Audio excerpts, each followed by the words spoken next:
How do you do? John here with Bodytalk.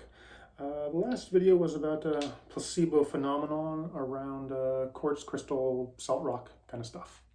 So this is a similar category of one of those alternate kind of medicine-y things, alternate healing stuff, essential oils.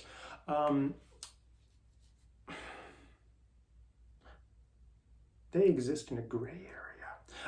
So let's actually step up with this one. Although I did not grab lavender, it's a very common compound, cheap essential oil to add to the environment, and it can smell quite pleasing. However, and this goes with all essential oils, you should not put them undiluted directly on the skin. It is an incredibly concentrated material.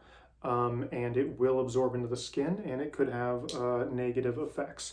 There are actually reports of reactions around sort of a hypersensitivity developed from lavender oil being so abundantly thrown into so many products. It has made some people negatively reactive to lavender, and I'm assuming that many other compounds could generate the exact same effect.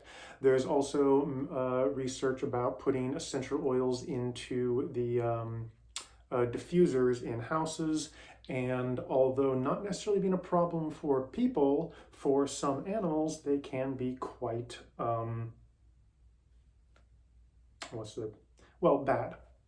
I'm gonna choose a word anyway. Yeah, you kind of gotta watch out with high concentration stuff.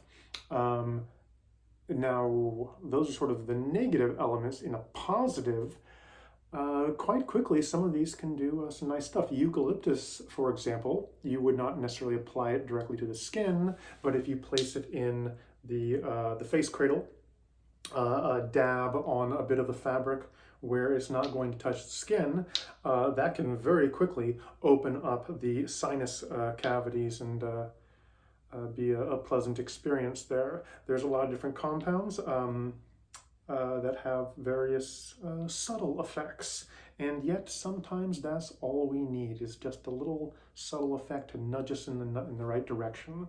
So I think essential oils are a nice little bonus benefit to a lot of sessions that can be incorporated subtly. Now, one thing to sort of be aware is that there are some very specific essential oil therapies like raindrop therapy, and you do use essential oils. They are dripped on the body, but they are dripped on when they have previously been taken from a concentrate and diluted into another oil. So that makes for less concentration in a singular spot. Yeah, so essential oils, good stuff, has some nice pleasant effects, but it's not about ready to replace insulin or anything like that. So, you know, a little bit of everything, all things in moderation and the right application. This has been Body Talk. Thanks for watching.